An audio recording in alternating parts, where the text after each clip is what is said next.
Welcome to The Explainer. Today, we're going to unlock the science of skill.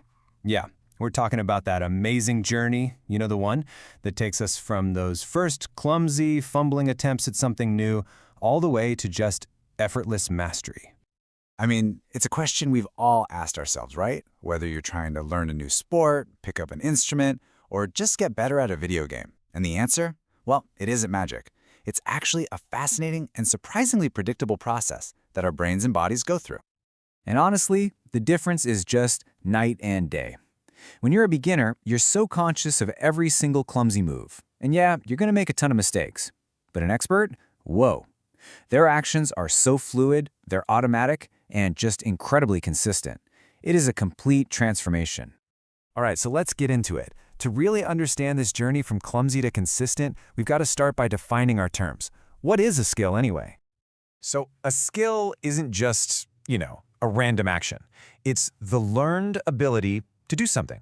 And not just to do it, but to do it well, to do it efficiently and effectively. It's really about that sweet spot where knowledge and action come together. And then there's expertise. That's the destination we're all aiming for, right? This isn't just about being good. We're talking about a consistently high level of performance that, let's be real, only comes after a ton of practice and hands-on experience. Okay, but here's something you gotta know. Not all skills are created equal. They actually exist across a whole spectrum. And figuring out where a particular skill falls on that spectrum, that's your first big step toward mastering it. So first up, we've got this idea of open versus closed skills. Think about it. An open skill, like playing football, means you're constantly having to adapt to a changing, unpredictable environment. But a closed skill, like archery, that's all about perfecting one single action in a totally stable, predictable setting. Then you've got the scale of the movement itself. You have fine motor skills, think throwing a dart, which need incredible precision from all those little muscles. And on the other end, you have gross motor skills, like jumping or kicking, which are all about using those big muscle groups for power. And how about timing? This is a big one. With a self-paced skill, say a tennis serve, you are in the driver's seat. You control when it all begins. But with an externally paced skill, like returning that very same serve, you've got no choice. You have to react to what's coming at you. You can also break skills down by their structure. A discrete skill is one single, complete action with a clear beginning and end. Bam! A golf swing. A serial skill is just a bunch of those discrete skills chained together, like in a gymnastics routine. And then you have a continuous skill, like running, where there's really no obvious start or finish. So now we have a kind of map of all the different types of skills out there. Let's talk about the journey itself. How do we actually travel from total beginner to legit expert? Well, it turns out it happens in three pretty distinct stages. So a couple of researchers, Fitz and Posner, actually laid out this roadmap way back in the 60s, and you know what? It totally holds up. We move from a cognitive stage, that's the thinking part, to an associative stage, the practicing part, and finally, we hit the autonomous stage, the automatic part. Okay, so stage one, the cognitive stage. We've all been here. This is where you're just figuring out the rules. Every single movement requires your full, undivided attention. Your brain is just running a checklist. Okay, bend the knees, keep my eye on the ball, swing my arms. It's slow, your performance is all over the map, and yeah, mistakes are pretty much your best friend at this point. Then you get to the associative stage, and this is where things start to click. You've got the basics down, and now you're just connecting the dots. Your movements get a lot smoother, you're not messing up as much, and your main goal is just practice. Practice, practice, practice.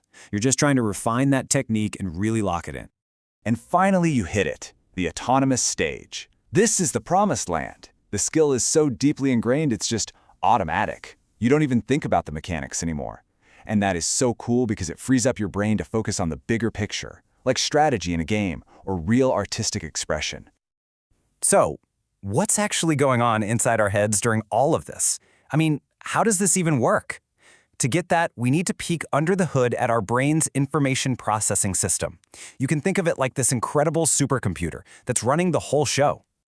It basically works like this. First, you get input from your senses. You see a ball flying towards you. Step 2, your brain makes a decision. Hey, I should probably catch that. Step 3, you produce an output. Your body actually moves to make the catch.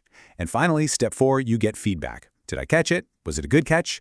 This whole loop, running over and over, is literally how we learn and get better. And that entire loop, from seeing the ball to learning from how you caught it, is powered by one absolutely critical ingredient: memory. It's basically the glue that holds this entire learning process together.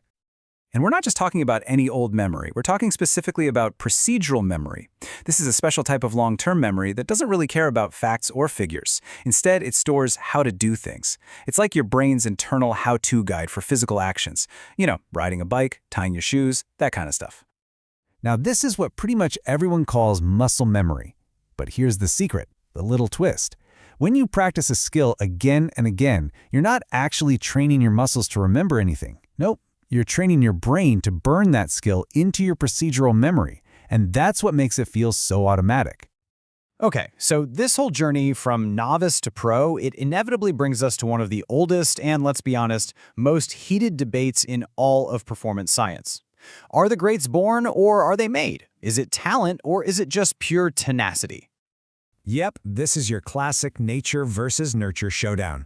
The nature camp says some people are just born with these, well, super abilities, right? Innate talents like lightning-fast reflexes that give them a huge head start. But the nurture camp, they say no way. It's all about the thousands of hours of practice, the quality of your coaching, and the environment you're in. So what's the real answer? Are experts born or made? Well, the truth is, it's not a simple either-or situation. Real, true expertise seems to come from a complex dance between a person's natural gifts and, you guessed it, the thousands of hours of hard, dedicated work they put in. So when you understand this whole journey, from that first thinking stage all the way to the automatic one, all powered by your brain's amazing processing loop, you basically have a blueprint for learning anything. It kind of demystifies the whole idea of mastery, doesn't it? Which leaves us with just one final question for you.